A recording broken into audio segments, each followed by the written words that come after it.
የመንግስት ኮሙኒኬሽን አገልግሎት ሚኒስትር እናት አለም መለስ በዚህ ወቅት እንዳሉት ዴሞክራሲያዊነቱ የተረጋገጠ ምርጫ እንዲካሄድ መገናኛ ብዙሃን ጉልህ ሚና ይጫወታሉ።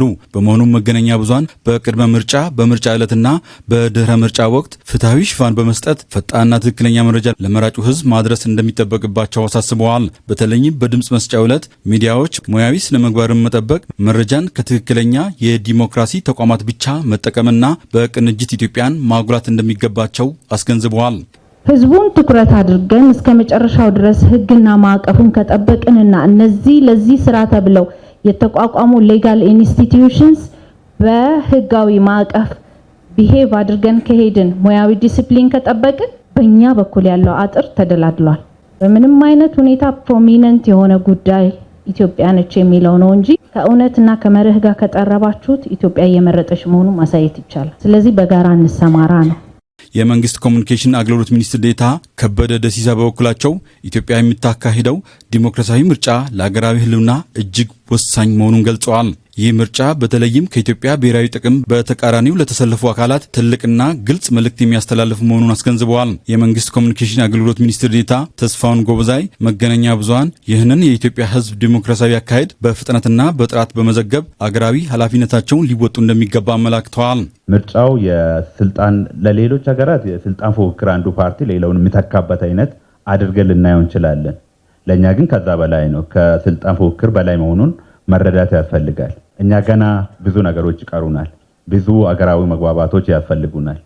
የተቋማት ቅቡልነትን የምንገነባበት ነው። ይህን ምርጫ በዛ መልክ ነው ማየት ያለብን።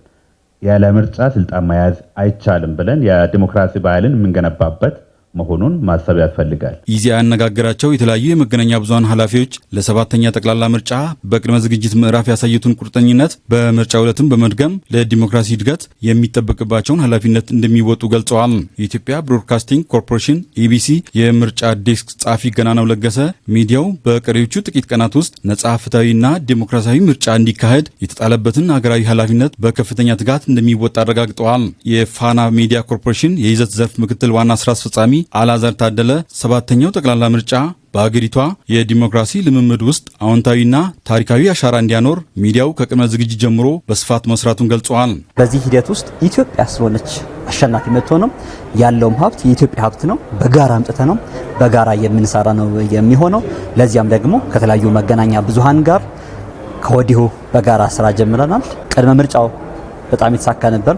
የምርጫው ዕለትም ከዚያ በኋላም ያለው ድህረ ምርጫውም ውጤታማ ሆኖ እንዲዘልቅ በስፋትና በተቀናጀ መንገድ የምንሰራ ነው። የደቡብ ሬዲዮና ቴሌቪዥን ድርጅት ዋና ስራ አስፈጻሚ አቶ ዘላለም ገነሞ በበኩላቸው መራጩ ህዝብ ይበጀኛል ያለውን አካል ይመርጥ ዘንድ ጣቢያው በ50 የሀገር ውስጥ ቋንቋዎች መረጃዎችን ተደራሽ ሲያደርግ መቆየቱን ጠቁመዋል። በቀጣይም በድምጽ መስጫው ዕለት መረጃዎችን በተለያዩ ቋንቋዎች በፍጥነትና በፍትሐዊነት ተደራሽ ማድረጋቸውን እንደሚቀጥሉም ገልጸዋል። እነዚህ የቋንቋ አማራጮች ለኛ በጣም ትልቅ አቅም ስለሆኑ በብሔራዊ ቋንቋ የምናደርጋቸው ስርጭቶች በአጠቃላይ በእለቱ በአራቱም ክልሎቻችን ላይ በጣም በተደራጀ መንገድ ፍትሐዊነትና ሚዛናዊነትን በጠበቀ መንገድ ስራዎች እንሰራለን ማለት ነው።